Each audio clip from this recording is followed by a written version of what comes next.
Louvado seja o Pai, aleluia!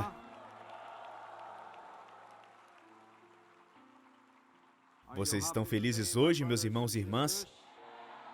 Se estiverem, cumprimente as pessoas ao seu redor e diga: Feliz 34º aniversário da Nação do Reino. Que o Pai abençoe todos vocês. Louvado seja o Pai.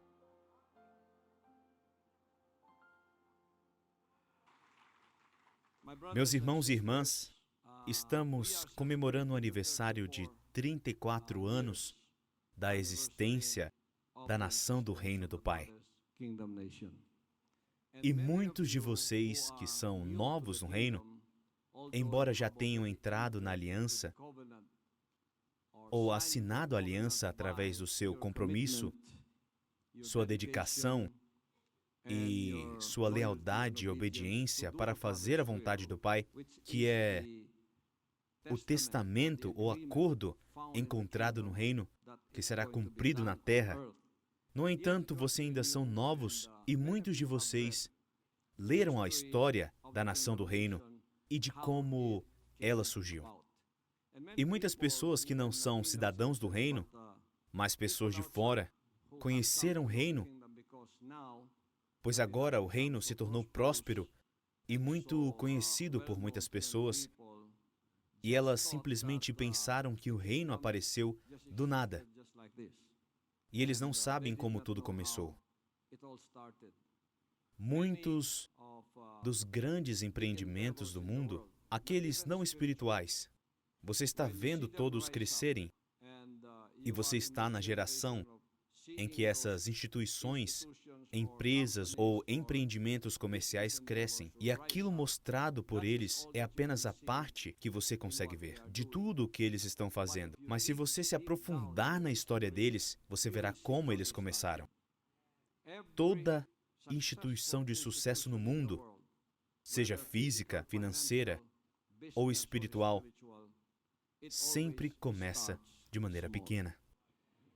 E o reino não é uma exceção. Então, como começou? Gostaria de relembrar a história do reino, como ele surgiu. Você já me ouviu falar sobre isso muitas vezes,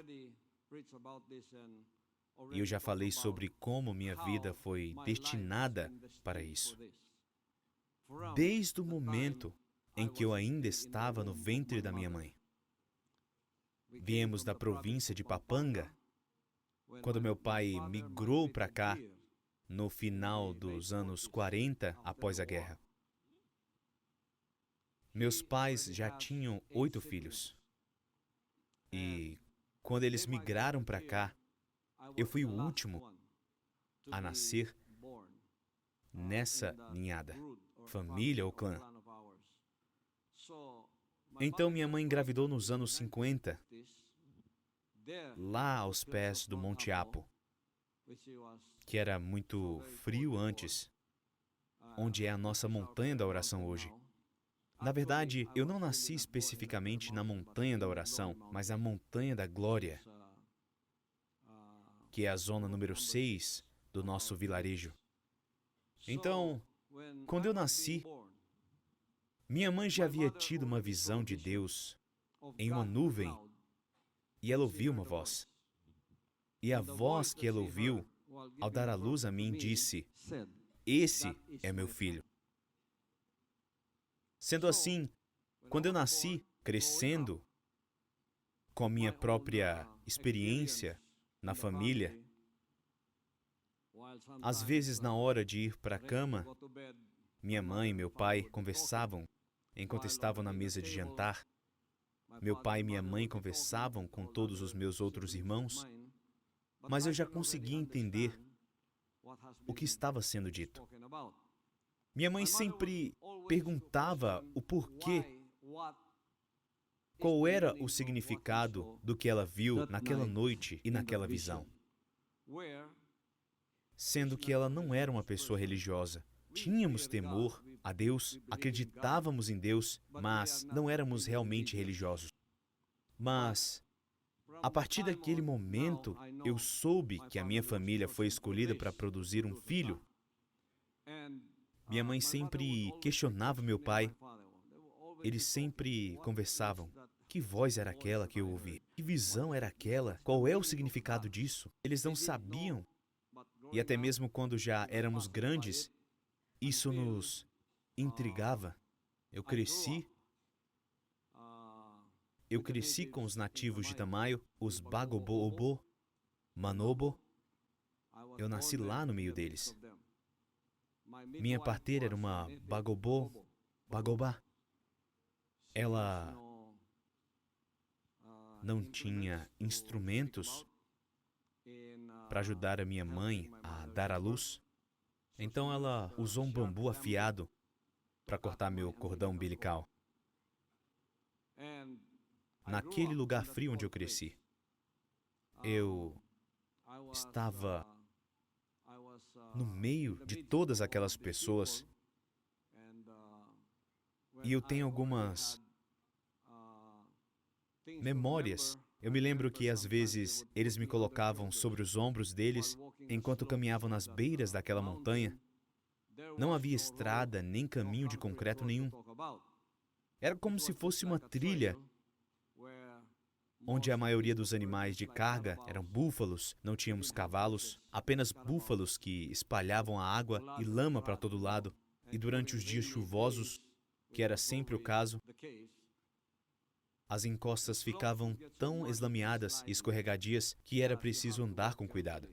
Então me lembro daqueles nativos que eram os habitantes daquela terra. Antes mesmo que alguém pudesse habitar o lugar, eles já estavam lá. Eles estavam me carregando sobre os ombros deles, me levando para o centro da vila. Isso é tudo que eu me lembro. E também as conversas que tivemos na mesa da família. E aos 6 anos de idade, voltamos para Papanga, onde eu fiz a minha primeira série no ensino fundamental. Nós não tínhamos creches antes. Tudo o que fazíamos era ir direto para o fundamental aos 7 anos de idade. Tudo o que eles queriam que você fizesse era só levantar a mão direita e alcançar a orelha esquerda. Se você conseguisse alcançar, então você poderia ir para a primeira série. Eu estava tentando fazer aquilo. Por cima da minha cabeça, eu não sosseguei, então eu fiz isso. Mas de qualquer forma, a professora era minha tia. Então, eles me deixaram entrar até a 5ª série. Na 5ª série, voltamos para Davao.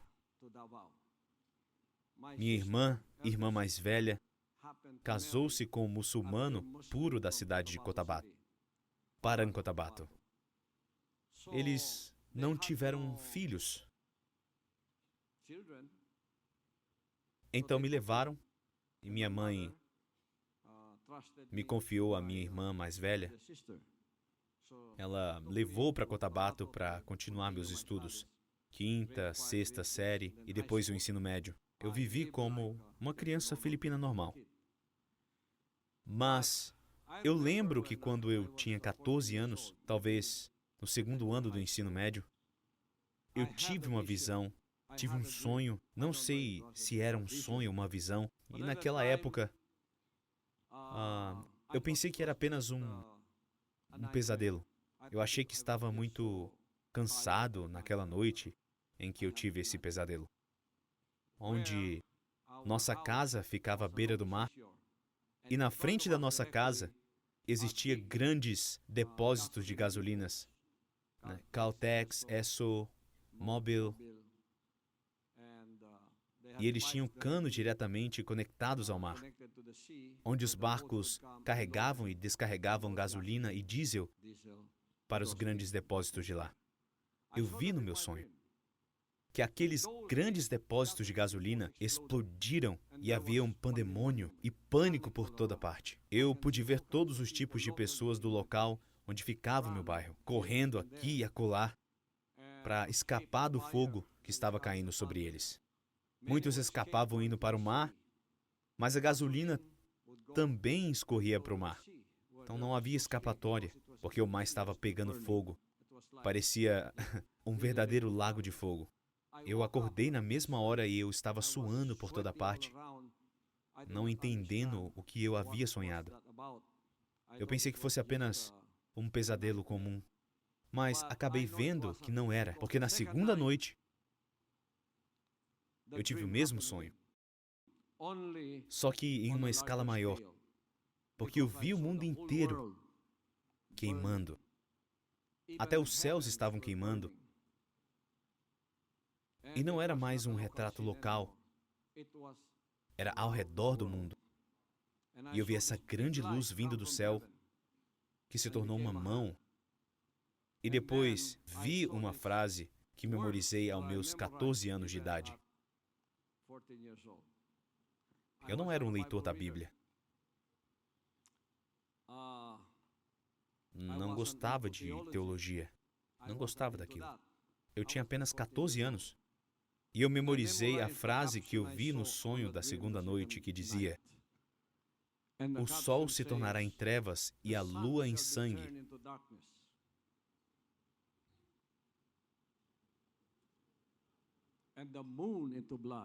Veja ali, antes que venha o grande e glorioso dia do Senhor.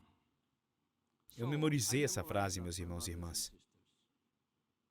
Eu não contei para minha irmã, não contei a ninguém, apenas guardei em meu coração. E eu sabia que era algo atípico. Não era um sonho como qualquer outro. Eu guardei no coração. Então eu continuei com as minhas atividades normais na escola e em casa.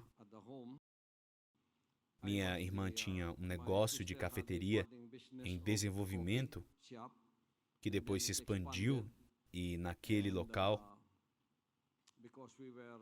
a maioria das pessoas lá eram pescadores.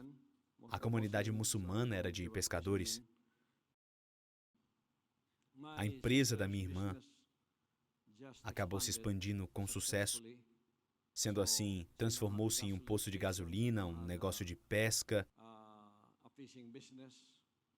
e também de instrumentos de pesca. Os pescadores passavam, tomavam café e depois compravam água, compravam gasolina de nós. E eu estava sozinho como assistente. Eu era o caixa, eu era o cozinheiro, eu era o padeiro, eu era que limpava e eu era o garçom. Eu era tudo. E depois disso eu ainda ia para a escola. Foi assim que eu aprendi realmente a ser responsável em tudo, porque minha irmã não falava muito. Ela não falava. Ela deixava a mão dela falar. Sempre que eu cometia um erro, ela simplesmente me dava uma chibatada com alguma coisa que estava na mão dela e depois me batia na cabeça. Eu conhecia aquela linguagem, pois quando ela fazia isso, era porque eu tinha feito algo errado e eu tinha que achar qual era o erro. Ela não me dizia o que estava errado. Era eu que tinha que descobrir o que estava errado. O que eu fiz de errado antes que ela voltasse novamente. Porque ela ia por aquele lado, ela batia na minha cabeça. Se ela voltasse e eu não tivesse encontrado o que estava errado, ela me batia de novo. Então eu realmente tinha que saber qual era o problema. Eu estava lavando os pratos e pensei que os pratos já estavam muito limpos, porque você tinha que olhar para eles, você sabe. Ela me bateu 2 vezes. E eu nem sabia o porquê, até que eu vi que um dos pratos que eu lavei e ainda tinha um resto de arroz. Ela viu aquilo e eu não vi. Então eu tinha que realmente limpá-lo imediatamente, colocá-lo de volta lá. Ela voltava e olhava. Eu já estava esperando. Sem pancada na cabeça. Ufa! Estou bem, salvo. Essa foi a minha vida por 8 anos. Sob o cuidado da minha irmã.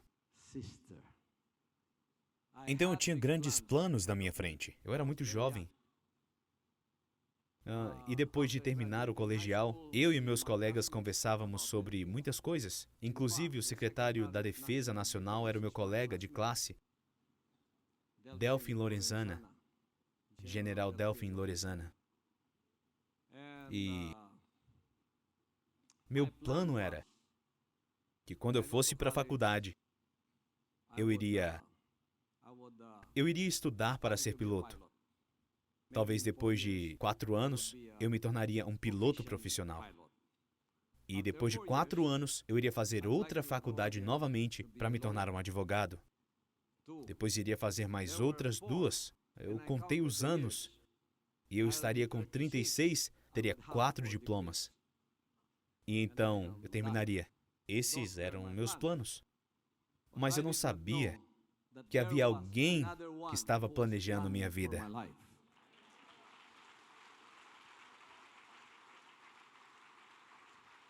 Esse alguém foi o Pai Todo-Poderoso que colocou o chamado sobre a minha vida, mesmo antes do meu nascimento.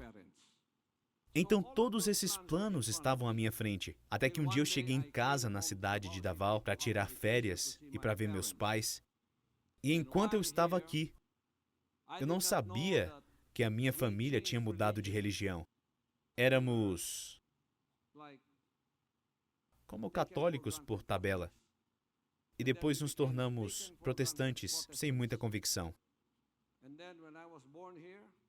No meu nascimento, um pastor da Aliança Missionária Cristã me dedicou. Ele era um bagobo. Pastor Betel era o nome dele. E, você sabe, quando você não tem uma convicção, significa que não importa se você é um protestante ou não, ou se é católico ou não. Sabe como é que é? Você apenas vai lá e se junta à multidão, e é só isso. Não estávamos realmente interessados naquilo. Mas quando eu voltei aqui, eu não sabia que meus pais haviam se convertido para esse tipo de religião em que eles falavam em línguas. Eles tinham outra dimensão de fé que eu não tinha visto antes. Eles eram animados, cantavam, batiam palmas, batiam os pés. Eram muito vívidos.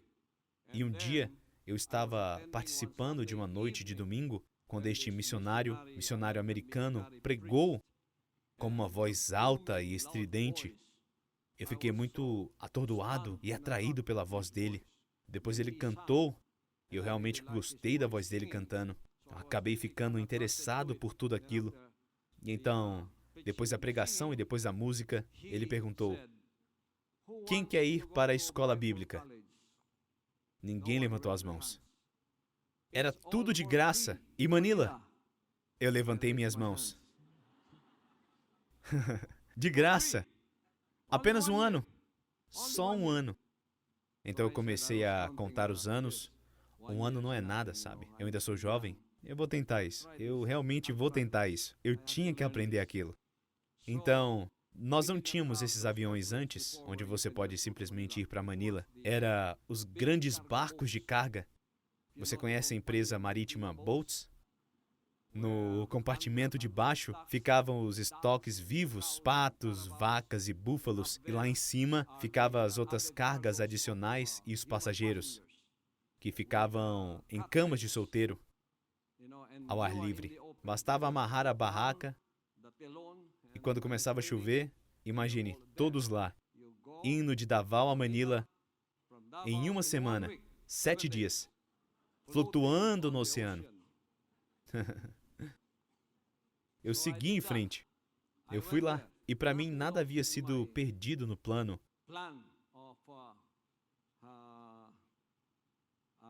que eu tinha em mente. E eu estava lá. E sabe o que aconteceu? Aquela escola era um instituto bíblico. Eles comprimiram em 1 ano o equivalente a 3 anos ou 4 anos de lições e treinamentos que costumava levar 4 anos em tempos normais.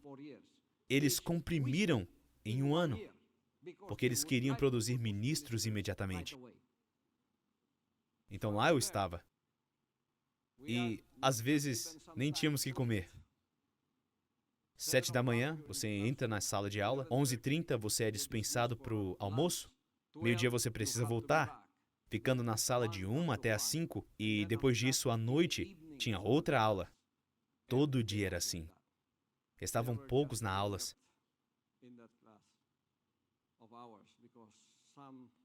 porque alguns não sobreviveram, mas eu sobrevivi. Nós quase...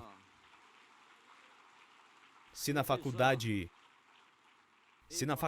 de Direito você tem que praticamente memorizar os livros de Direito, nessa instituição você praticamente tinha que memorizar a Bíblia. De Gênesis a Apocalipse e depois de Apocalipse a Gênesis.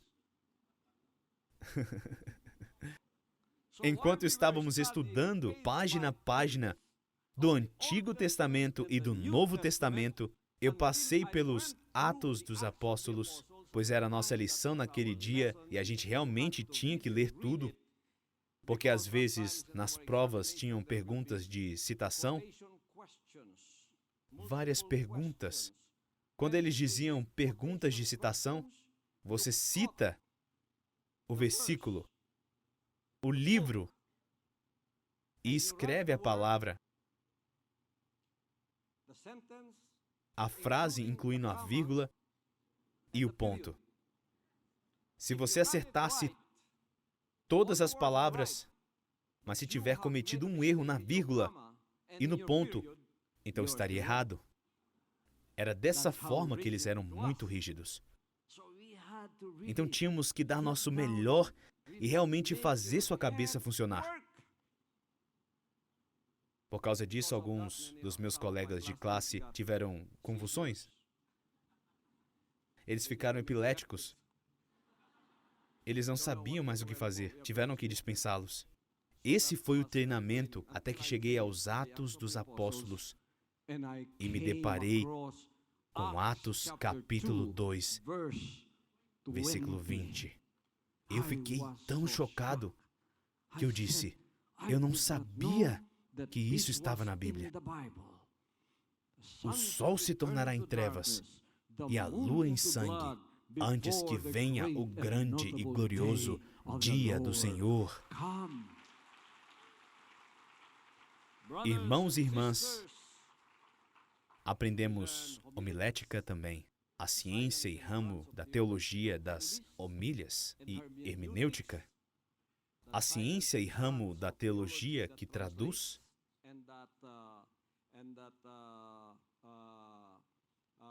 e que define as leis, o porquê do significado das Escrituras serem como são. Nós aprendemos tudo isso.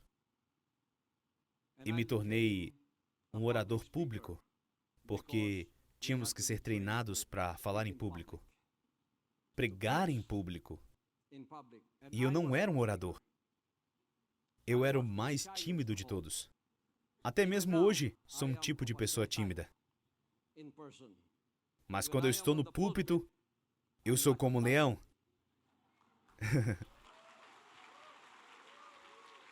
Mas pessoalmente, eu sou muito discreto. Às vezes, nem consigo falar com as pessoas. É assim quão tímido eu sou. Nós aprendemos a como falar. Então, o primeiro ministério de púlpito que eles davam naquela disciplina era que você tinha que desenvolver uma lição para pregar. E eles te davam um assunto. Por exemplo, o seu assunto é como ser salvo. Você tem que desenvolver isso. Introdução, corpo, o esqueleto da sua mensagem e depois a conclusão. Você tinha que fazer tudo isso. Depois eles te dariam 30 minutos. Você pregava e alguém tinha que entender o que você estava dizendo. Foi a minha primeira vez. Eu fiquei diante da nossa sala de aula, meus joelhos estavam tremendo, meus lábios ficaram pálidos, porque os missionários, os professores, missionários americanos estavam lá para te ouvir. Eu nem sabia falar a minha língua. Eu nem sabia como me expressar em tagalo, cebuano, quanto mais em inglês. Então eu estava lá tremendo. E eu disse, meu tópico para hoje É, é sobre...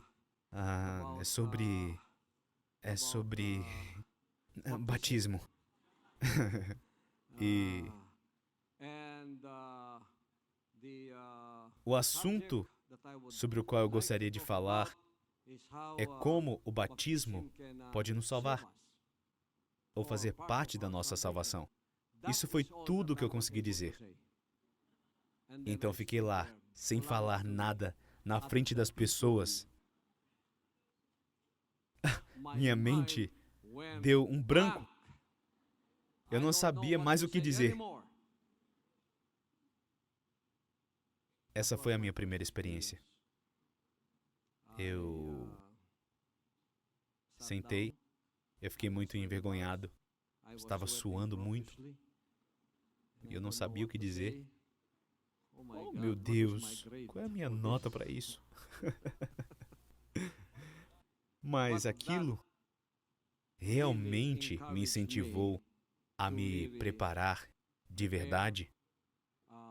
Aquele constrangimento me fez sentir que eu tinha que fazer o melhor. Eu não podia mais me decepcionar. Então, quando eu tinha tempo, sozinho, na nossa escola, eu ia ao banheiro e eu desenvolvia um sermão e pregava ali, sozinho, com todas as portas e janelas fechadas. E até que eu pudesse me expressar 30%. 30%, mas para chegar em 70%, eu ainda estava tentando achar as palavras. Então eu consegui 50%. Ainda estava insatisfeito. Com 70% eu já consegui expressar minha mensagem. É como fazer uma pintura. Você é como se fosse um pintor, sem tela, mas usando palavras. Então continuava. Quando tinha tempo nas minhas férias em Tamayo, mas tive que voltar para a escola depois disso.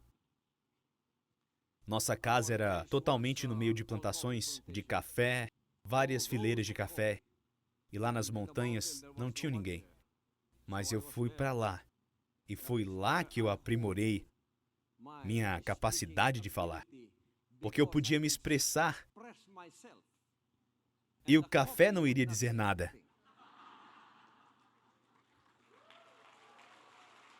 Não haviam olhos olhando para mim. Não haviam pessoas para te criticar. Então eu fiquei no meio das fileiras desses cafés e na minha mente eu pensava como se fosse pessoas à minha volta.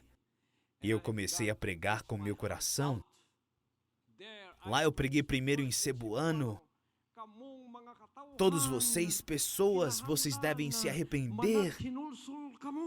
Eu não sabia como fazer isso antes. Eu não conseguia levantar as minhas mãos. Eu simplesmente ficaria ali parado desse jeito. Mas eu estava imitando aqueles pregadores vindos da América, fazendo assim, fazendo dessa forma, fazendo assim. Então eles andavam para cá, faziam assim. Eles andavam para lá e pá, faziam assim. Então eu ia pro meio do café e fazia assim. E pá, e fazia assim também.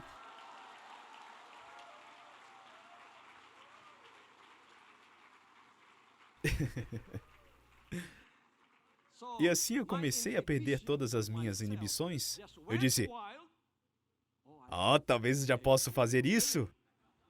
Mais prática. Depois eu fui para o rio Tolomo, sozinho. O rio Tolomo é muito barulhento.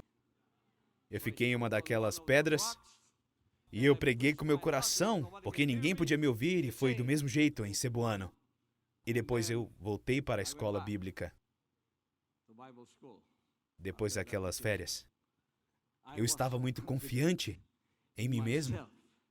Agora vou provar para todos vocês que eu posso realmente pregar. Agora posso realmente entregar meus sermões. Eu posso realmente fazer vocês entenderem o que eu estou tentando entregar para vocês. Eu estava lá estudando, confiante. E, irmãos e irmãs, minha mensagem hoje é sobre como ser salvo. Depois disso, meu Deus, minha mente Deu um branco de novo. Uh!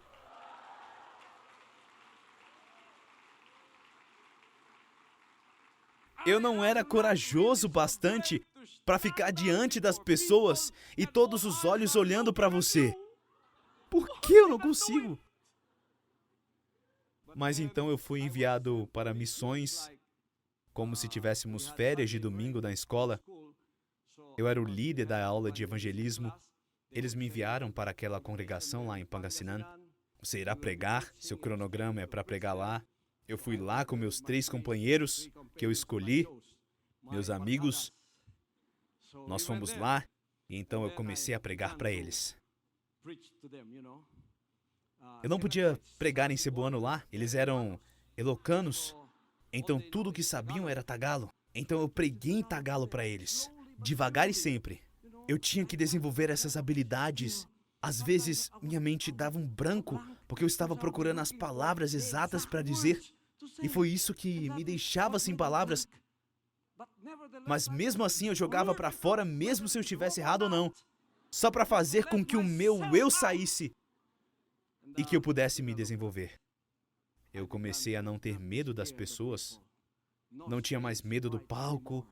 Eu fui enviado de uma missão para outra, e mais outra, e mais outra. E depois disso, o pai estava me usando. Eu era muito magro. Talvez você possa ver as fotos do livro da irmã Ingrid, onde eu estava de pé. Se vocês puderem mostrar essa foto. Muito magro. Olhe para isso. Esse sou eu.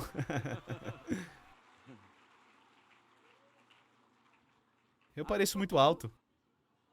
Eu estou parecendo o comandante da NPA.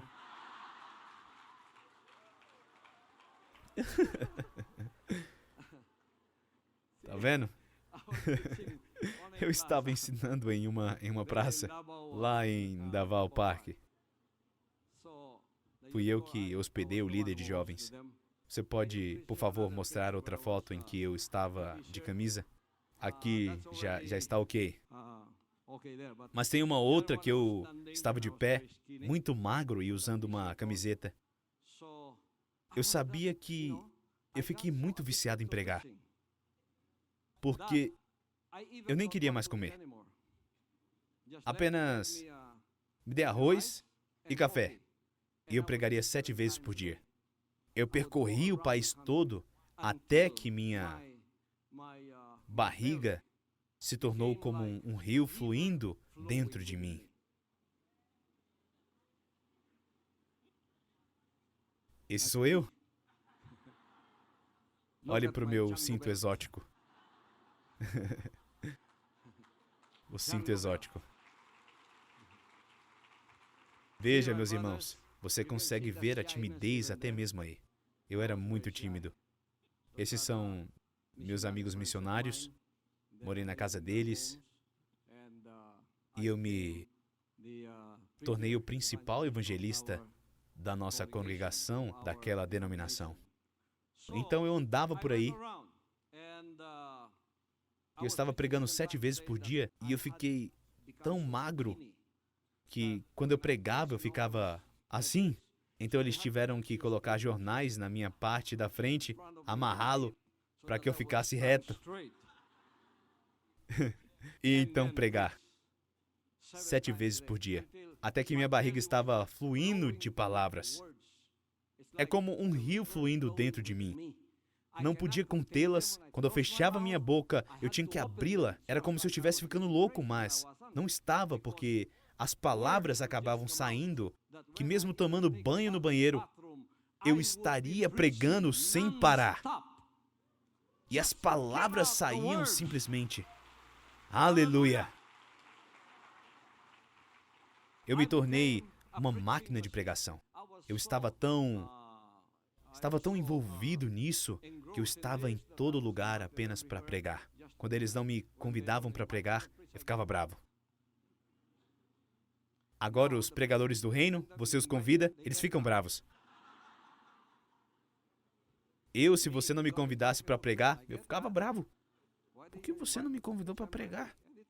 Estou pronto para qualquer momento, sem salário, sem nada. Apenas me dê a passagem para a próxima cidade. Tudo bem, pode me dar café e arroz. Tá tudo bem para mim. Louvado seja o Pai, olhe para mim. Esse é quem eu sou. Eu passei por rios, olha como eu era magro. Atravessei rios, atravessei montanhas, atravessei vales. Eu andava, não tinha carro,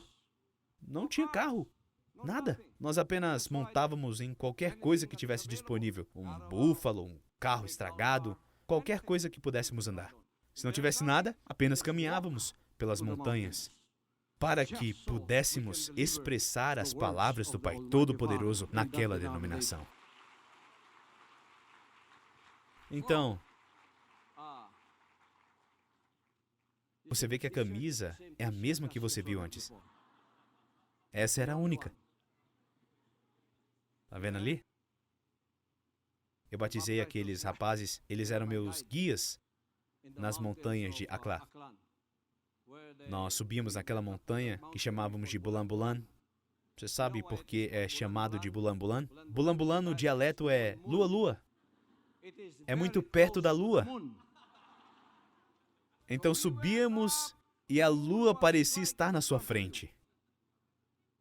E subir lá tive que me deitar no chão para descansar por 30 minutos a 1 hora. Eu não conseguia mais andar. Porque seu joelho e seu queixo batiam um no outro enquanto você estava subindo. Não havia transporte. Ia lá para encontrar apenas algumas pessoas. Apenas 3 casas. Você se encontrava com todos e depois eles se reuniam, umas 15 pessoas, e era o momento de conversar com eles. Você sabe que eu vim da cidade apenas para conversar com todos vocês. E eles te dão comida deles, e eles eram muito gentis. Isso fazia a nossa viagem um pouco mais confortável, porque aquelas pessoas eram muito receptivas, apesar de serem de um interior bem distante, onde não havia civilização. Eu fiz isso por 4 anos na minha denominação, sem parar. Minha agenda era de janeiro a dezembro, sem interrupção. E imagina, nos anos 70, não havia estradas em Mindanao e nas Filipinas. Tínhamos estradas, mas todas eram estradas de barro. Quando a chuva chegava, você estaria dentro de um ônibus que não podia passar para o outro lado por causa da lama. O ônibus não podia passar, então você precisava descer e por 1 semana você ainda estaria lá esperando por outro ônibus. Você ficaria dormindo lá por 1 semana, ao lado da estrada. Mas seguimos o nosso cronograma e na maioria das vezes era assim. Dormindo em cima do ônibus, no teto do ônibus. Dormíamos em cima porque já estava cheio de gente embaixo, sem ar-condicionado, vários mosquitos. Enquanto eu estava pregando em uma praça e o meu coral de 3 pessoas estava atrás de mim e antes de eu pregar, eles estavam cantando, né? Eu peguei alguma coisa, né? E eles estavam cantando.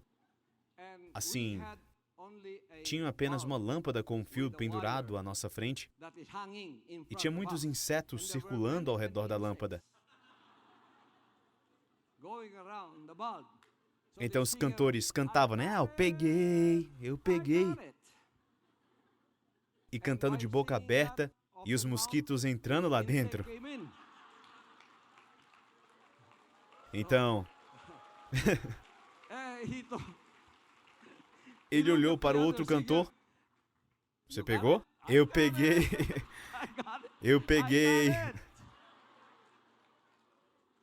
Na verdade, essa música era sobre Espírito Santo, porque recebíamos o Espírito Santo, nós falávamos em línguas e então dizíamos, eu peguei, né? Eu peguei o Espírito Santo. Eu peguei, mas dessa vez ele pegou foi um inseto dentro da boca dele. Então, tivemos experiências como essas. Por 4 anos, sem parar.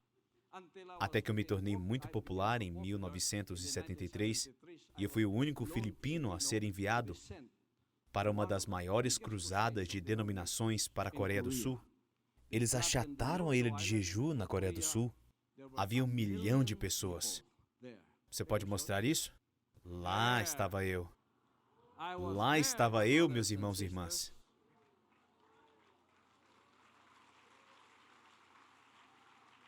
Eu estive lá por 2 semanas. Por 2 semanas eu estive com um grupo da nossa denominação e eu era o único filipino. Tínhamos cerca de 173 jovens dos Estados Unidos e do Canadá e eu era o único rosto moreno lá. Então, por 2 semanas, estivemos lá distribuindo panfletos, contando para as pessoas sobre a nossa organização, que existia apenas um Deus, coisa assim. Então, passando por aquelas multidões, eu me perdi. E já era hora de nos reunirmos em nosso ônibus. Tínhamos 12 ônibus e eu estava no ônibus número 3. E já era hora e eu estava no meio dessas pessoas. Eu não sabia a direção. Eu estava correndo aqui e ali e eu não encontrei o caminho. Apenas me ajoelhei. Senhor, meu Deus, onde eu estou? Não consigo encontrar o caminho. Por favor, me mostre o caminho. Eu me ajoelhei em um daqueles becos, mirando para trás. Eu me ajoelhei na frente daquelas pessoas. Quando abri os olhos,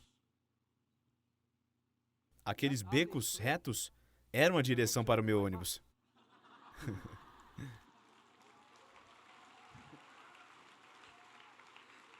Eu corri.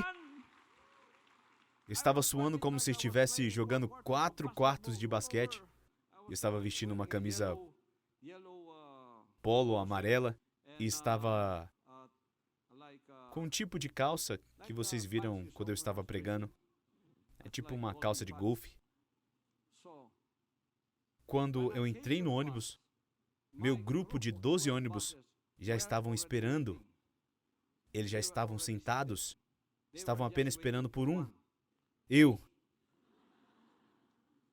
Então, quando eu entrei no ônibus, todos bateram palmas. E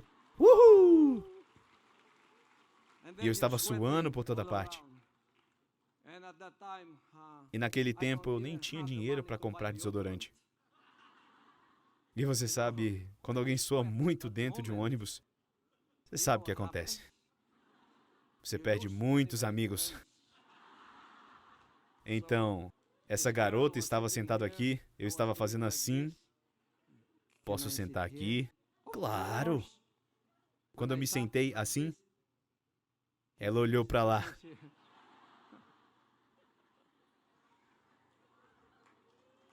Essas são algumas experiências. Nas 2 semanas, percorrendo a Coreia do Sul, na cidade de Seul. E então, no último dia da nossa estada lá, estávamos no culto, em um salão, todos nós. E a nossa volta seria pela manhã. Então todos nós nos conhecemos, conversamos sobre nossas experiências, conversamos sobre nossos testemunhos e de como adquirimos experiências de estar em volta daquelas pessoas. E fui um daqueles que deram seus testemunhos. Estávamos todos lá. E depois disso, antes de partirmos, meu cantor favorito, que já morreu, cantou uma música que eu não consigo esquecer.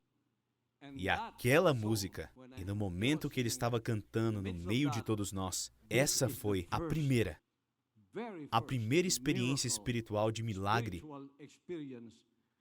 que eu tive na Coreia. Porque, assim como minha mãe, ouvi uma voz.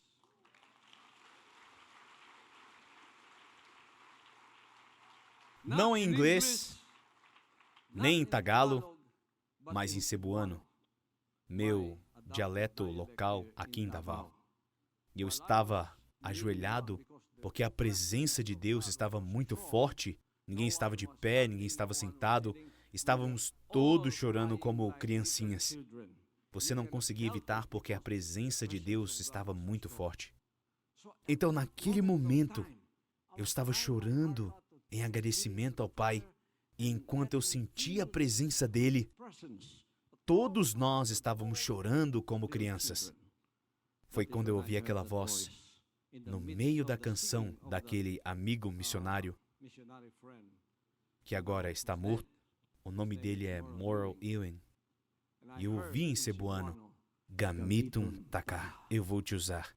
E então, Eu pensei que alguém somebody was estava brincando. Eu pensei que tinha outra pessoa que falasse cebuano lá. Eu pensei que tinha sido um garçom ou um outro alguém. Então eu levantei minha cabeça e olhei em volta. Ninguém estava lá. Era apenas eu e todas essas pessoas que estavam de joelhos, chorando por causa da presença do Pai. Então, quando Moral Ewen cantou essa música, Take it all, what the world can offer me, take it all. For 100 years from now, it won't matter anyhow, what the world can offer me, take it all. enquanto ele estava cantando aquela música, oh meu Deus, o meu mundo mudou ali. Essa foi a mudança. Quando eu vi aquela voz, eu guardei para mim. Tivemos uma festa de despedida pela manhã, nós tomamos café da manhã, nós apertamos as mãos uns dos outros, todo mundo estava me incentivando a ir com eles para os Estados Unidos. Eu disse que não, porque não tinha visto. Ah, não se preocupe com visto. Nós podemos conseguir para você aqui. Nós iremos pagar para você. Nós gostamos de você. Você é nossa família. Podemos te levar até lá e as coisas simplesmente vão fluir a partir daí. E eu disse, eu recuso. Eu tenho que ir para casa. Então eu fui para casa. E na mesma manhã em que voltei para casa, eu tinha um cronograma marcado para ir a Palawan e outro cronograma na mesma hora para ir para Brooks Point, em Palawan. Eu estava muito cedo no aeroporto e eu estava sozinho. Era mais ou menos 4h30 da manhã, esperando o primeiro voo. Irmãos e irmãs, eu ouvi aquela voz novamente. Louvado seja o Pai. Agora não foi uma vez, foram 3 vezes. Gamitum Taká, eu vou te usar. Quando eu vi aquela voz dentro de mim, meu coração parecia um limão que tinha sido espremido. Você não conseguia evitar as lágrimas descendo como um rio. Eu disse, o que é isso? O que está acontecendo? Para resumir a história, gostaria de resumir a história. A partir daquele momento, o Pai destruiu meu ninho confortável denominacional. Problemas após problemas que não eram da minha própria autoria, que me afetaram, começaram a surgir. Até eu me encontrar sozinho, voltando a Davao. Um líder jovem que me amava muito veio ao meu encontro quando eu estava lá pregando. Aquela foi a última vez que eles me viram. Eles trouxeram uma moto, um presente surpresa, e eles me entregaram a chave antes de partirem. Mas essa foi a última vez. Eu trouxe essa motocicleta para a cidade de Davao, eu estava limpando e alguém veio. Outro instrumento veio. E ele estava procurando por Apollo Sikboloi. Ele era um homem grande. Estava lá, limpando a minha moto, que era novinha em folha. E eu olhei para cima e ele disse, onde fica a casa do pastor Apollo Sikboloi? Eu disse, aqui. Onde ele está? Eu disse, você está falando com ele? Então, ele me disse, eu sei que você tem muitas perguntas, mas Deus me enviou aqui. Vá para o meu quarto de hotel para saber do que eu estou falando, porque Deus tem um plano para você. Eu fiquei pensando, quem é esse cara? Quem é esse cara? Eu nem conheço ele, mas ele me conhece. Parece muito interessante. Então ele me deu o número do hotel dele. Era o Hotel Imperial, ele estava na suíte. Uau, era muito bom. Foi a única vez que eu pude ver a suíte de um hotel, porque eu estava sempre no interior, nas montanhas. Então, minha mente voltou a pensar, eu não perderia nada se eu visitasse esse cara, porque fiquei curioso com o que ele estava dizendo. De manhã cedo, bati na porta do hotel e ele disse, entre, a porta está aberta. Abri a porta que ele estava olhando para essa direção e ele disse, tem café aí, tem pão e tem queijo suíço. Esse é o meu favorito. Eu gosto de queijo suíço, é o meu favorito. Eu disse, isso é muito bom.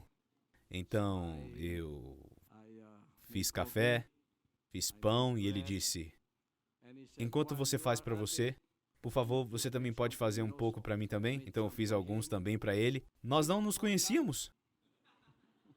Eu estava comendo o queijo suíço, eu cortei bem exagerado porque eu amava aquilo, com pão francês. Bom, muito bom. Ele não estava falando, ele só estava lendo a Bíblia. Estava de manhã e até o meio-dia. Eles nos serviram comida, nós comemos, não conversamos até a noite. Eu disse, esse cara é muito estranho. Quem é esse cara? Então ele olhou para mim novamente e ele disse, eu sei que você tem muitas perguntas, mas você verá. Você vai ver. E às 11h30, ele foi dormir. A cama era uma cama king, então tinha espaço suficiente para mim. Ele foi para a cama, ele disse, você pode dormir aqui também se quiser. Então ele foi para a cama e depois de 5 minutos já estava roncando. Era um rapaz bem grande. E então eu fiquei com sono. Eu deitei ao lado dele, mas havia um grande espaço no meio. Eu estava olhando para o teto assim. Eu vi o relógio. Às 12h01. Foi tudo que eu vi, na realidade, porque o teto do hotel mudou. Ele se abriu e eu vi as estrelas do céu, como se não houvesse teto. E uma grande estrela chamou minha atenção entre as milhões de estrelas lá. Essa estrela chamou minha atenção, era como uma estrela da manhã. Começou a descer, assim, até que ficou maior e maior, e até que se tornou uma mão que segurava um caldeirão de bronze bem na minha frente, assim. E eu vi, meus irmãos e irmãs, algo escrito em inglês e algo escrito em um idioma que foi dito para não contar a ninguém. Somente eu que sabe o que está escrito. Então, em inglês, dizia, esforçai-vos para permanecerdes em união. Meus irmãos e irmãs no reino, se esforcem para se manterem em união.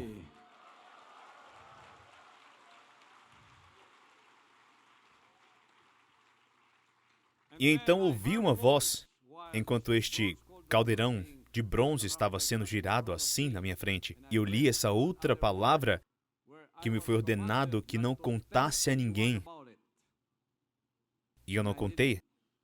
Até agora. Muitos têm me perguntado às vezes, tentando me enganar para eu dizer. Eu disse para eles que eles arrumariam encrenca se me tentassem me fazer falar. Então eu ouvi aquela voz que dizia sobre o bronze. Qual o significado daquilo? E eu olhei a fundo o significado. Aquilo foi tudo o que foi dito a mim. As letras e as palavras que eu vi. E o bronze, na língua do reino, do Pai, significa julgamento. Seu ministério terá julgamento. Portanto, não é brincadeira seguir o filho indicado. Não existe voltar atrás em seguir o filho indicado. Quando eu o segui, eu não voltei atrás, meus irmãos e irmãs. Foi isso. Voltar atrás é destruição. Então acordei, eram 12:03. Foi apenas uma questão de 2 minutos e eu vi tudo isso. Eu sentei na minha cama, olhando para esse cara. Eu disse, tem algo nesse rapaz. Talvez o que ele está dizendo é verdade. Mas foi só isso. Eu não contei para ele. E de manhã tomamos café novamente e depois eu voltei para minha casa. Mas fiquei muito curioso sobre o que estava acontecendo na minha vida. O que foi aquilo? E a minha denominação ainda estava no meu coração. Ainda estava lá. Ainda não havia sido erradicada. Entretanto, eu já estava sendo atraído por essas experiências sobrenaturais que eu nunca tive na minha vida. Isso me chamou e prendeu minha atenção. Posso descer? Posso descer? Ok. Eu ainda não terminei. Essa só foi a minha introdução. Então, meus irmãos e irmãs, eu estava olhando para ele. Realmente tem algo sobre esse rapaz. O que ele estava dizendo era verdade. Fui para casa e chegou um telegrama. O ministro da minha denominação em Makati estava me chamando para outro cronograma. Mas não me importei mais. Os telegramas após telegramas estavam chegando porque eu tinha outras agendas. Eu não me importei mais com aquilo. Eu estava curioso sobre o que estava acontecendo.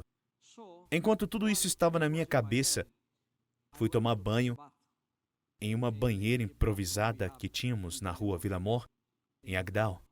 Era feito de folhas de aço com uma torneira que você abre e aí tem um pequeno balde. E enquanto eu abria a torneira, assim, pensando sobre essas experiências, eu olhei para a água e, de repente, ela se tornou puro sangue. Meu Deus! É sangue! Então eu abri a porta para procurar alguém para testemunhar o que eu havia visto, o que eu estava vendo. Eu estava procurando, assim, por favor, olha o que eu vi. Eu não encontrei ninguém. Então, quando eu fechei a porta e olhei novamente, se transformou em água novamente. Como você pode não ficar curioso? Como isso não pode atrair a sua atenção? Aquilo ficou na minha cabeça. Algo estava realmente acontecendo. Algo estava atraindo a minha atenção. Até que aquele cara voltou e disse, nós temos um cronograma. Nós iremos para Kitbog. Eu disse, onde é isso? E ele disse, vamos pregar para os nativos. Eu estava acostumado com isso. Vamos lá. Nós fomos para Kitbog. Foi assim que eu fui para Kitbog. O pai me levou para lá. E esse rapaz me disse, Deus me disse que você vai ficar comigo por 7 meses. E depois disso, eu colocarei minhas mãos sobre você e te liberarei. Você terá um ministério que é o melhor de todos. Deus me enviou para esse treinamento. Então eu estava lá, em Kitbog, no meio de nenhuma civilização, sem estradas, sem nada. Até a trilha dos cavalos era muito difícil de passar. Tinha vezes que você ia para lá a partir das 3 horas da tarde e chegava em Kitbog às 4 horas da manhã. 3 horas da tarde, 4 horas da manhã. E havia momentos em que você tinha que descer do cavalo e guiar ele, porque a trilha era muito pequena e o penhasco era muito alto. Se você caísse lá embaixo, ninguém nem ia te ver. Por isso você tinha que guiá-lo assim. E eu estava lá. E o pai me treinou lá. Disciplina e absoluta obediência. Eu não estava acostumado com isso. Eu era um evangelista renomado, e naquele momento eu estou com esse cara trazendo a Bíblia dele, fazendo café para ele, seguindo todos os seus movimentos. Eu estava lá. Eu não fui treinado para fazer isso. Eu não fui treinado para ficar na montanha por tanto tempo. Então eu me sentia muito sozinho naquela montanha. Eu queria descer todas as manhãs. Mas o Pai, todos os dias, mostrava algo novo que atraía novamente a minha atenção. E isso me fazia ficar por 2 dias, 3 dias, uma semana. E eu acabei ficando lá por todo esse tempo. Toda vez que eu me entediava, minha mentalidade denominacional me puxava para baixo. Volta, volta. Então outro milagre acontecia. Essa aí é a montanha de Kitbolg atrás de mim. Nós fizemos essa estrada. Já fizemos essa estrada, o senador Manny Pacquiao vai cimentar essa estrada. Eu falei com ele.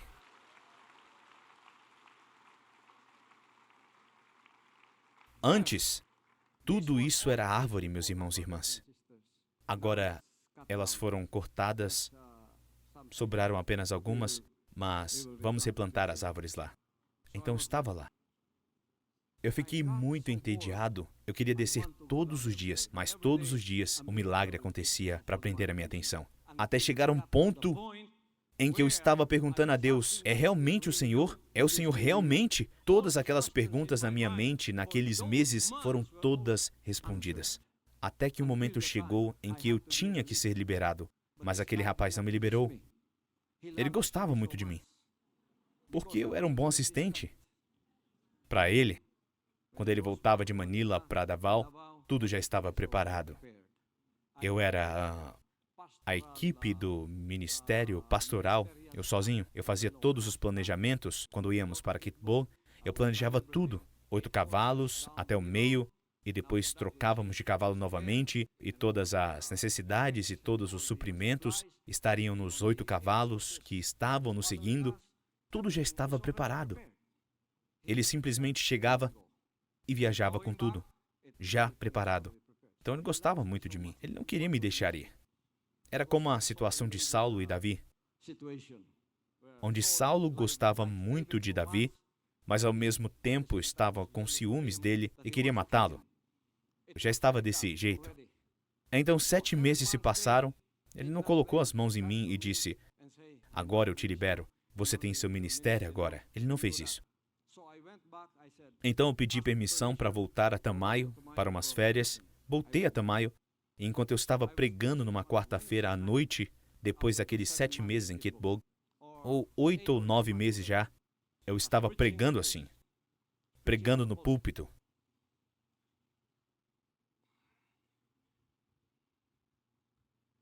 E de repente, o cenário na minha frente mudou. Outro milagre. Foi uma visão com os olhos abertos. Chamamos de visão a olho nu. Eu não sei se vocês já passaram por isso. Eu passei por isso muitas vezes. Visão a olho nu. Visão a olho nu. De repente mudou. Um visitante celestial veio do meu lado esquerdo. Eu pensei que as pessoas estavam vendo. Eu fiquei parado, em transe. Outra experiência espiritual que eu não podia falar para ninguém que não era espiritual.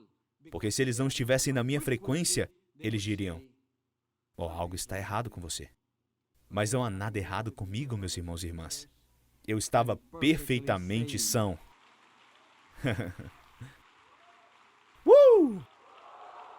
Então, ele desceu do meu lado esquerdo. Ele estava segurando um tipo de vaso, um vaso rústico, e derramou sobre a minha cabeça. E eu senti que eu me molhei porque tudo caiu em mim assim. E assim que o óleo da unção desceu sobre mim, todo lugar ficou preenchido com o cheiro doce daquela fragrância, daquele óleo sagrado.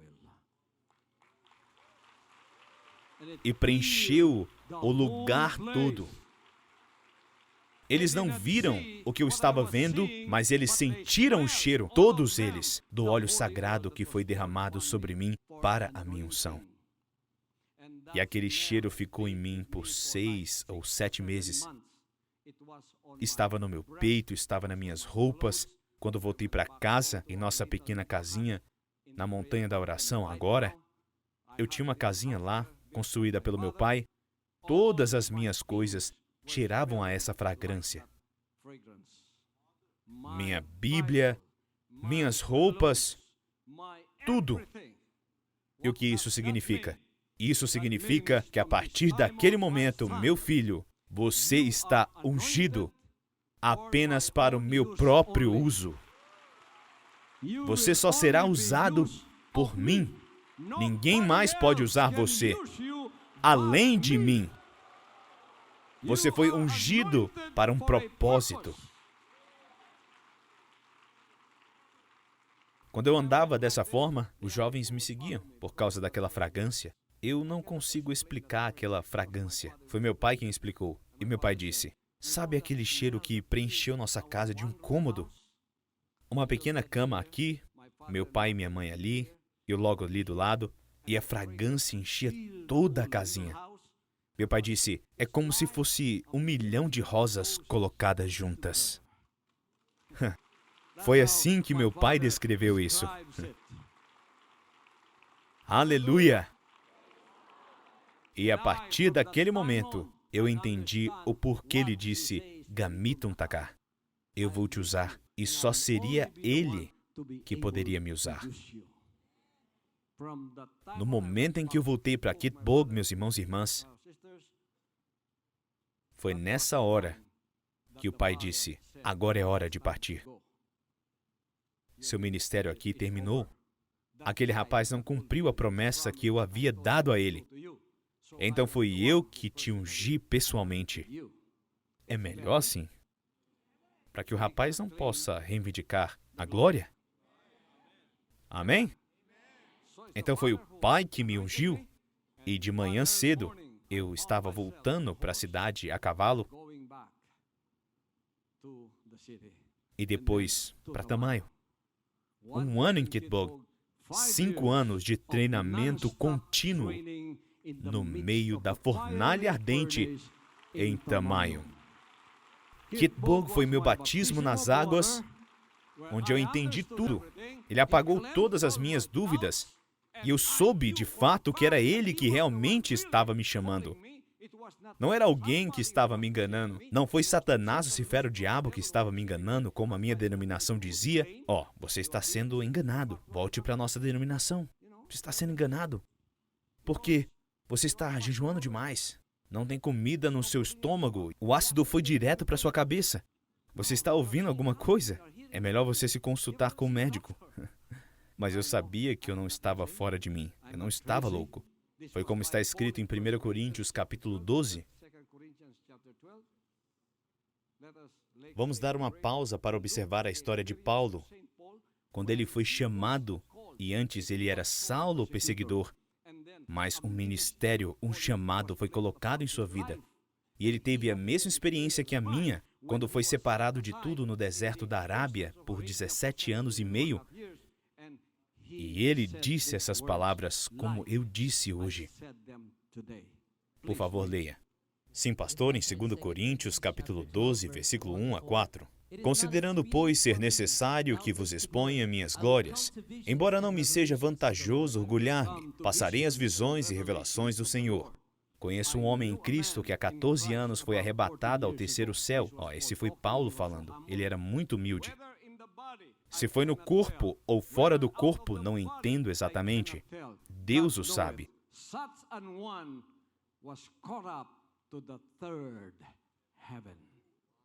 Continue, por favor. Mas sei que esse homem, se isso ocorreu no corpo ou fora do corpo, não sei, mas certamente Deus o sabe. Foi arrebatado ao paraíso e ouvi palavras inexprimíveis, as quais não é concedido ao homem comentar. Não é permitido falar, porque quando você fala com alguém normal, carnal ou natural, eles fazem assim. Uau, você está fora desse mundo. Talvez algo esteja errado com você. Quantas pessoas nas Filipinas me chamaram de louco? Eles até mudaram meu nome de família. Não é mais Kiboloi, é Kiboloco. Eles dizem que eu sou louco. E lamento para eles. Eu tenho pena deles. Então essa foi a experiência de Paulo. E também foi a minha experiência.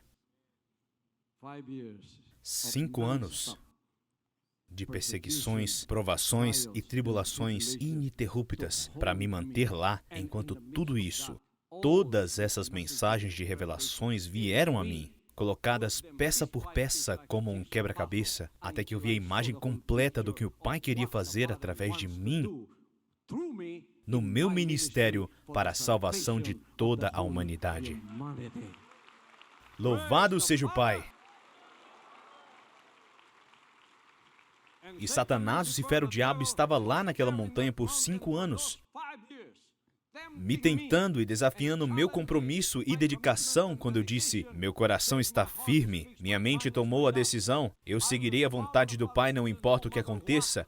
E você tem que provar isso todos os dias da sua vida, porque Satanás estará do seu lado esquerdo, tentando provar se o que você diz é realmente verdade, porque ele não deixará você ir tão facilmente. Você está nas mãos dele. Toda a humanidade está nas mãos do diabo, incluindo eu naquele momento, porque todos nós nos tornamos filhos e filhas do diabo através do engano, sem que soubéssemos disso. E naquele momento, da raça adâmica decaída, dos 7 bilhões de pessoas, quis se tornar um filho de Deus novamente. O diabo não quer deixar isso acontecer. Tudo isso estava acontecendo no Espírito. Se o Pai não te revelar isso, você não saberia disso. Você nunca saberia disso com a sua mente carnal e natural. É por isso que a enganação ocorreu, pois sua mente não foi iluminada, mas o Pai abriu o céu para mim, naquele lote de 1 hectare. Todas essas visões, revelações e sonhos vieram e as coloquei juntas. Toda vez que havia uma nova revelação, o diabo me desafiava, colocava obstáculos, ele colocava dificuldades e colocava tribulações ao longo do caminho para tentar desencorajar você da sua dedicação.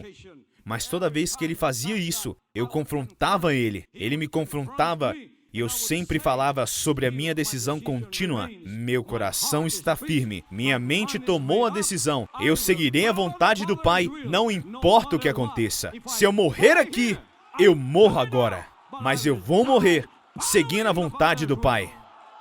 Aleluia! Obrigado, meus irmãos e irmãs. Vocês podem se sentar. Então essa foi minha dedicação que por várias vezes foi desafiada naqueles 5 anos. Assim como Jó, que foi desafiado toda vez que uma tribulação vinha até ele, para como ele reagiria a cada uma delas. Minha reação foi sempre a mesma. Não havia mais razão humana para eu ficar naquela montanha, porque se você ficasse lá, você parecia um louco seguindo algo que você não sabe. Mas eu fiquei lá. Eu sabia quem eu estava seguindo. Eu estava convencido de que um dia ele daria uma recompensa para aqueles que o seguiriam pela fé. Aleluia! Então, irmãos e irmãs, eu fiquei lá até o final. O diabo estava lá também. Ele me tentou todas essas vezes, até que ele soube que eu não podia ser persuadido a voltar e fazer a minha vontade. Um dia eu disse a ele, você está perdendo o seu tempo. Por que você não vai embora? Você não pode mais me convencer. Eu não vou mudar de ideia. É isso. Estou preparado para comer grama, se não houver mais bananas. Estou preparado para morrer aqui, mesmo que ninguém saiba quem sou eu, mas morrerei em meu barco seguindo a vontade do Pai. Esse será meu registro no céu. Esse será meu registro no céu.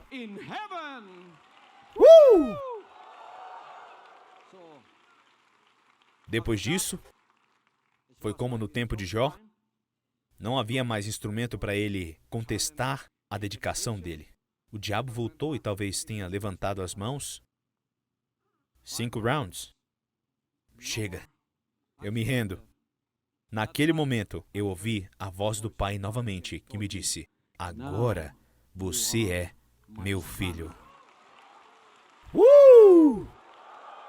Agora você é meu filho. E ele disse, eu te enviarei por todo o mundo. Onde tenho filhos, você não os conhece, eles não te conhecem, mas quando eles ouvirem a sua voz, eles seguirão, porque minhas ovelhas conhecem a minha voz. E o pai disse, o padrão de salvação e julgamento que eu usei nesta montanha é o mesmo padrão de salvação que eu usarei para todo o mundo. Esse é o Filho indicado. Esse é o Filho, a morada do Pai, a voz audível do Pai, o tabernáculo do Pai. Finalmente, o Pai tem uma casa, uma residência aqui na terra. Eu vim a saber, irmãos e irmãs, que aquele era realmente o ponto da segunda vinda.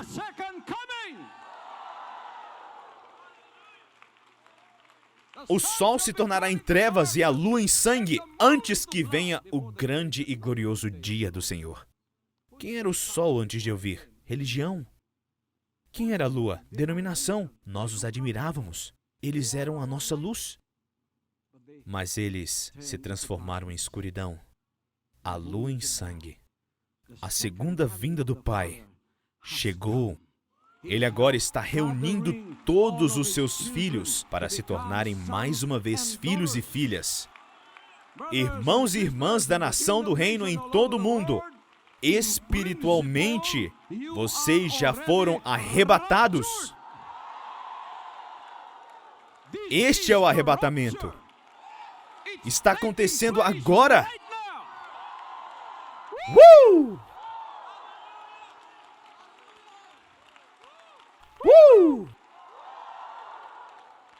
Que o Pai abençoe vocês, meus irmãos e irmãs. Obrigado. O arrebatamento está acontecendo agora. O arrebatamento é primeiramente espiritual e depois físico. Quando Paulo disse que nem todos nós morreremos, mas todos nós mudaremos num piscar de olhos. Irmãos e irmãs, 34 anos é equivalente a um piscar de olhos. E veja a mudança que aconteceu. Onde essa mudança aconteceu primeiro? No seu espírito, na sua mente. Essa mudança aconteceu quando você se arrependeu. Quando você disse que eu seguirei sua vontade, não importa o que aconteça.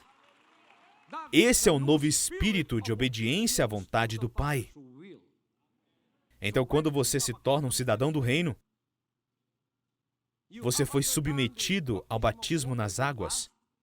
Você passa no batismo de fogo, assim como eu. Em princípio, você se tornou filho e filha do Pai. Em princípio, você já foi arrebatado. Você está pronto para a segunda fase do arrebatamento. A segunda fase do arrebatamento é a glorificação.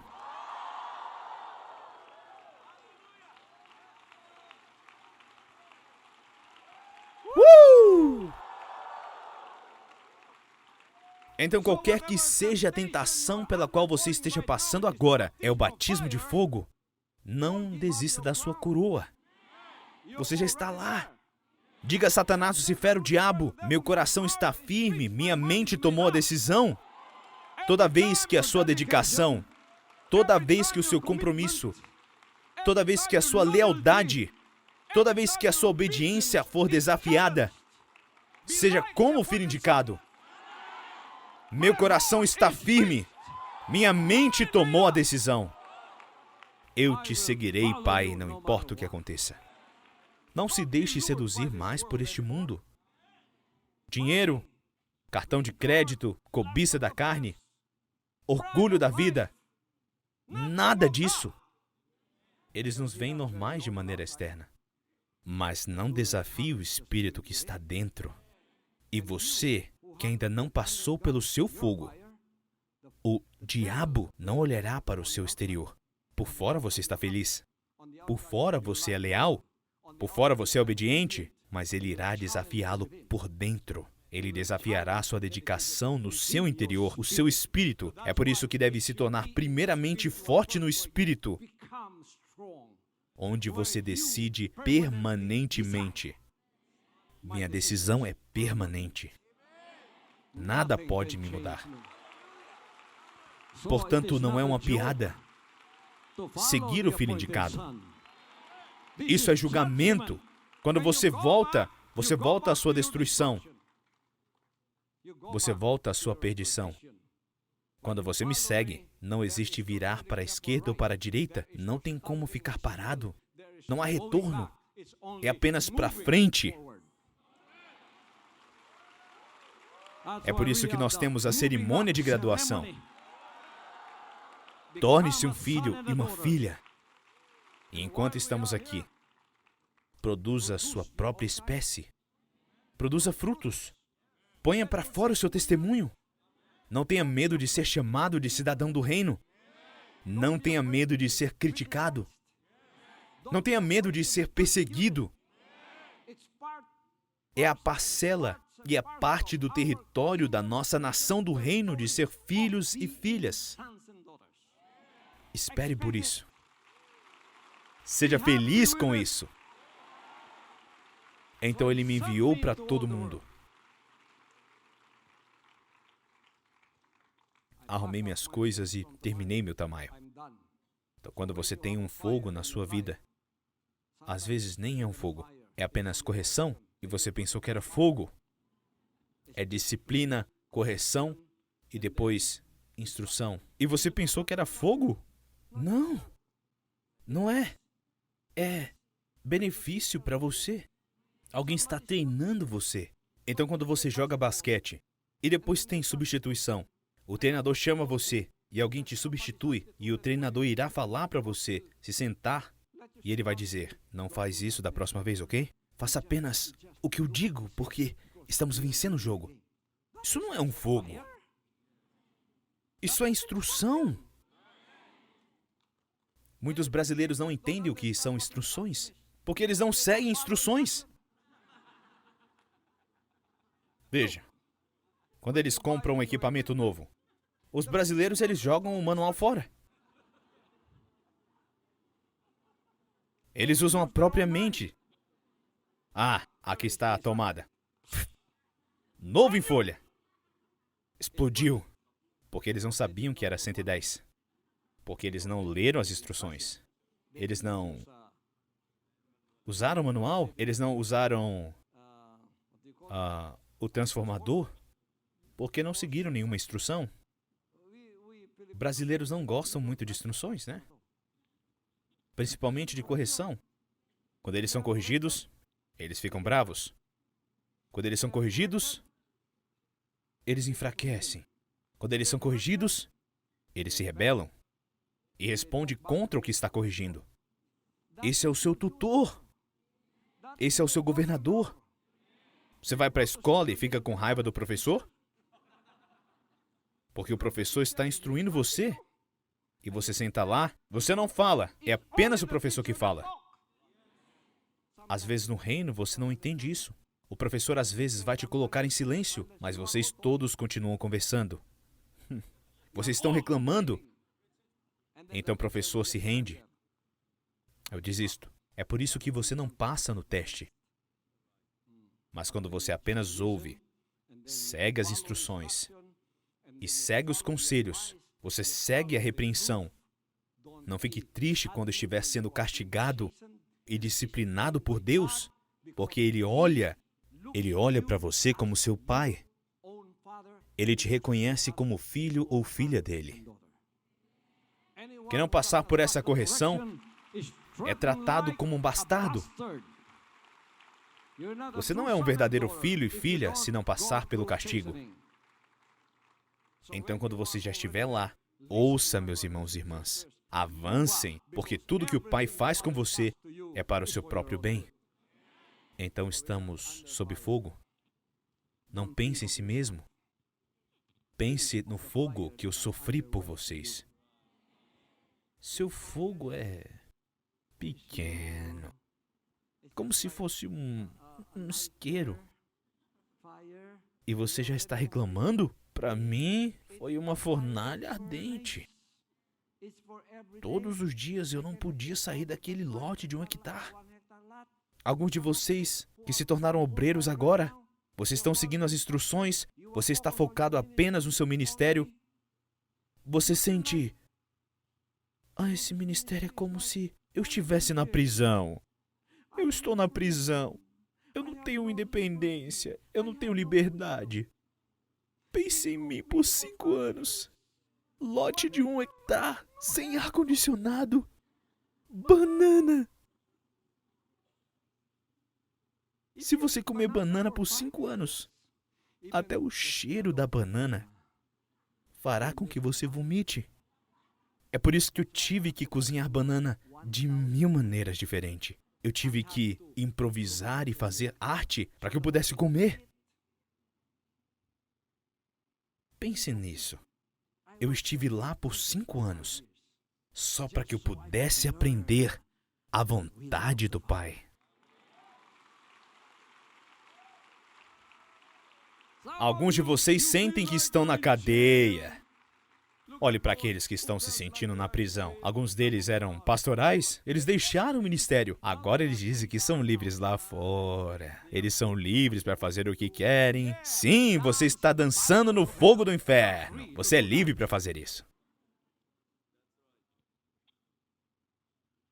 Mas eu estou disposto a ser preso pela vontade do Pai. Estou disposto a ir para a prisão pela vontade do Pai.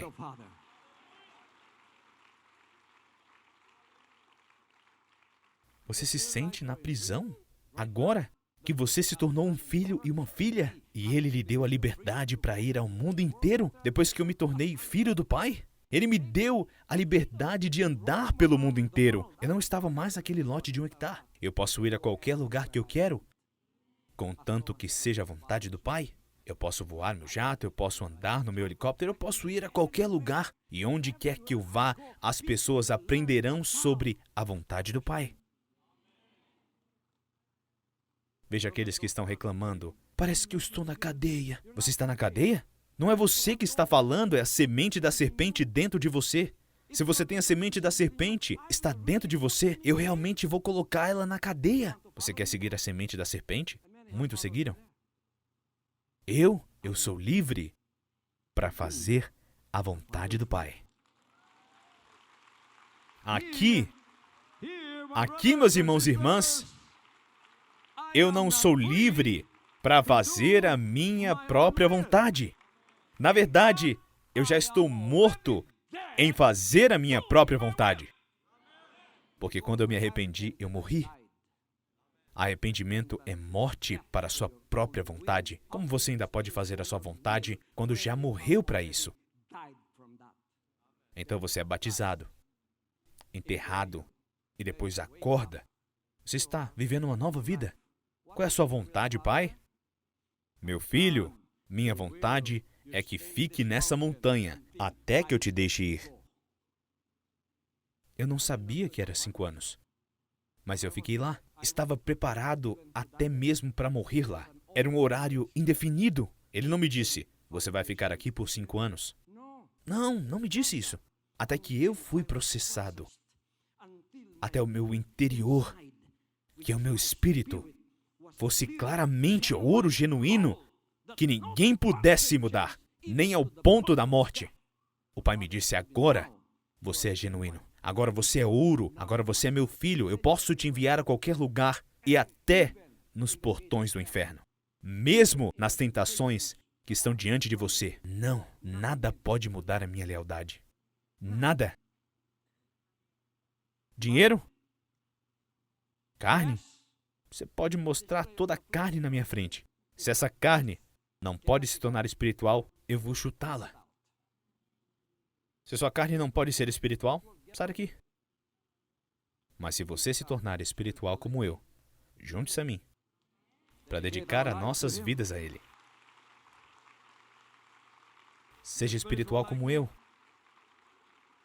Orgulho? Não tenho orgulho pessoal de mim mesmo. Se o Pai me encarregar de limpar o banheiro agora, eu vou.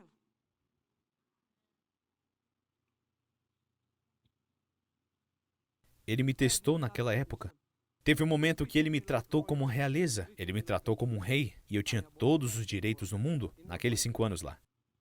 Então, de repente, ele me colocou para baixo, como se eu fosse uma lama. E eu fui tratado como um criminoso. E ele olhou para a minha reação. Eu disse ao Pai, essa é a sua vontade. Contanto que seja a sua vontade, o Senhor pode fazer de mim um tapete, o Senhor pode me fazer de vaso de banheiro, o Senhor pode fazer de mim qualquer coisa, desde que seja a sua vontade, Pai. Meu amor ao Senhor nunca mudará. Eu ainda te amo.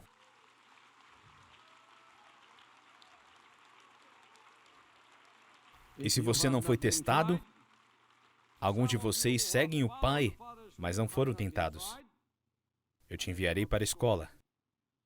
Uau, isso é um privilégio. Eu sou o único pastor que faz isso. Eu construí minha própria escola para que as crianças pobres possam ir à escola. Mas essas pessoas pobres, eu sei por que elas são assim. Porque são muito abusivas, algumas delas. Elas são ingratas, elas são mal agradecidas e desperdiçam toda a confiança que você lhes dá. Você as considera, elas se formam, elas se tornam profissionais e elas não querem mais fazer trabalho braçal. Eu já sou piloto. Eu já sou professor. Por que você ia me fazer levar a sua mala? Porque você me rebaixou de novo? Não, eu não posso fazer isso. Eu já estou aqui. Você deveria ter vergonha de si mesmo. Você não passou no teste do orgulho. Saia. Você não é digno de estar no céu. O Senhor Jesus Cristo é a palavra que se fez carne. Ele é Deus. Mas porque a vontade do Pai diz, você tem que pagar o preço e carregar a cruz. O que ele fez? Ele foi. Todo mundo zombou dele. O desprezou, o perseguiu, o crucificou.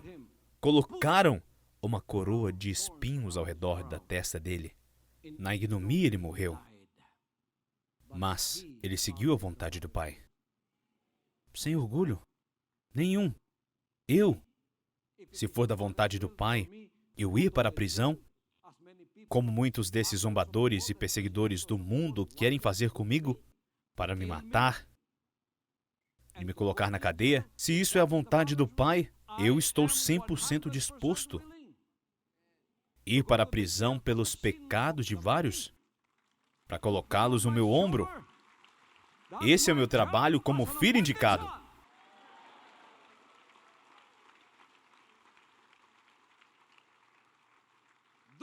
Não me ameace com prisão, porque eu não tenho medo.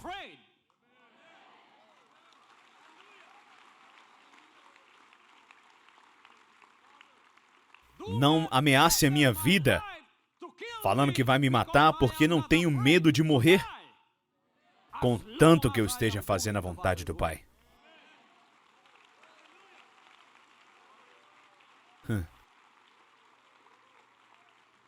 Na verdade, as prisões agora são muito boas. Para uma pessoa como eu, me colocar na cadeia, eles vão me tratar muito bem. Eu tenho meus guardas por todo lado. Eles estão me protegendo por todos os lados. Comida grátis. Eu não faço nada. Eu apenas como, assisto TV e eu prego para os prisioneiros de lá. Vamos, me coloque na cadeia. Se essa for a vontade do Pai, amanhã eu direi ao juiz, você acha que eu sou culpado? Sim, então me coloque na cadeia agora mesmo. Coloque uma roupa de prisioneiro em mim, eu estou disposto a ir para lá. Você acha que eu tenho medo disso? Daniel não teve medo de ir à cova dos leões porque estava fazendo a vontade do Pai.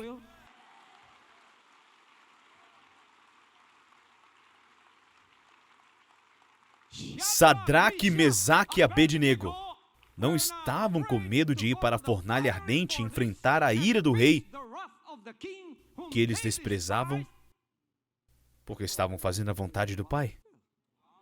Onde quer que eu vá, esteja no trono ou na prisão, minha dedicação e lealdade permanecem as mesmas.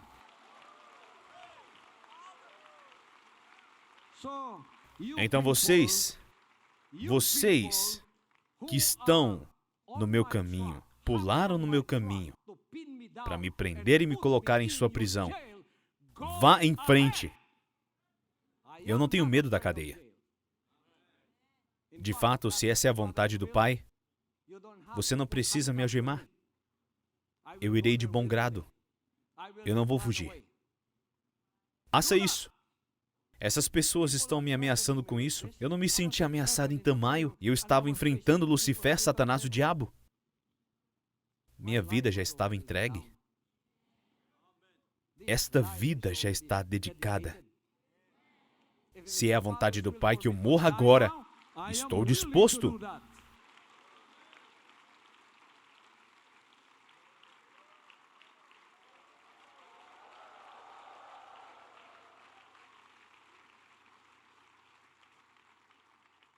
Você tenta me ameaçar com sua patente? Crachá aqui, crachá ali, polícia aqui. Quem é você? Você é apenas um ser humano. Com esse tipo de autoridade, eu espero que você não abuse. Porque todos vocês que têm autoridade nas mãos e abusam dela, você já foi julgado. O julgamento do Pai cairá sobre cada um de vocês.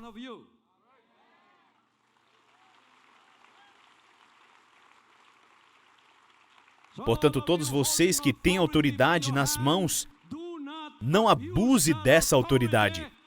Não abuse do julgamento e da justiça de Deus, porque isso cairá sobre você.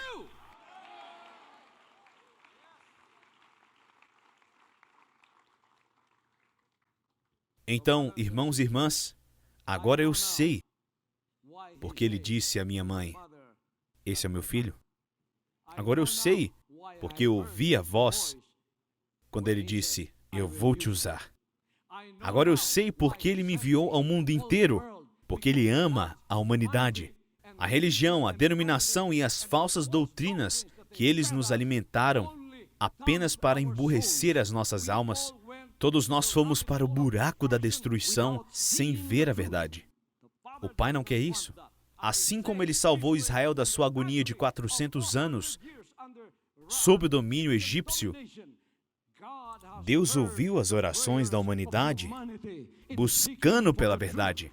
Por isso ele enviou um novo Moisés. Ele enviou um novo Noé. Ele enviou um novo Filho de Deus nesses últimos dias para tirá-los do buraco da prisão. Esta é a mensagem que estou trazendo para todo mundo há 34 anos. 34 anos é apenas um piscar de olhos. E eu estou em 200 países, 2.000 cidades, 7 milhões de membros e estamos crescendo.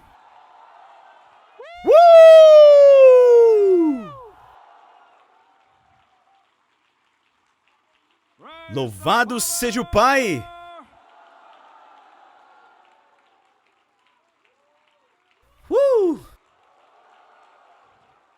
Irmãos e irmãs, feliz 34º aniversário.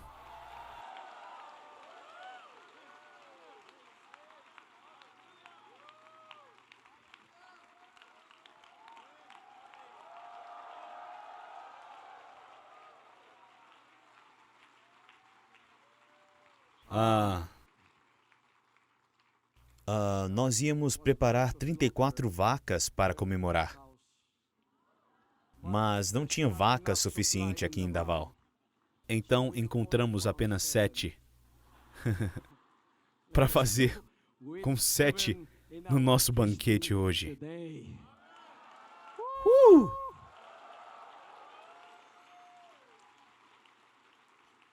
Este é o propósito da minha unção. Este é o propósito do porquê Ele me enviou, para produzir filhos e filhas novamente, seguindo o filho indicado como seu modelo, seu produto final. Você é um daqueles que já foram arrebatados. Agora é a hora da segunda vinda. Vamos dar a Ele louvor e a glória. Aleluia! Aleluia, aleluia! Louvado seja o seu nome para sempre.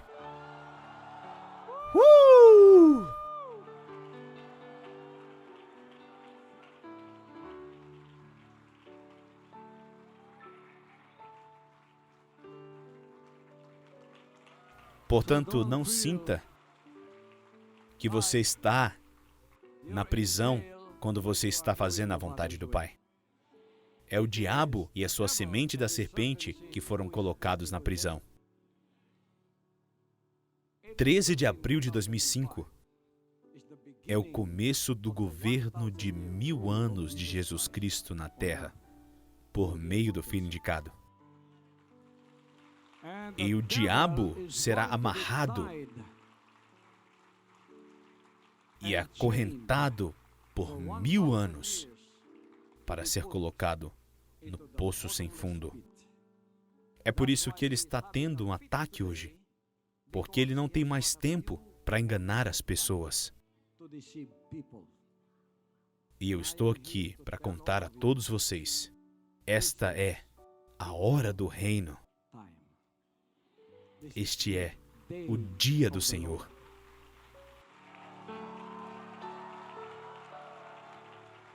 Pai Celestial, nós te agradecemos imensamente pelos 34 anos de bênçãos, milagres sem fim, bênçãos sem fim, orientação e proteção sem fim, Pai.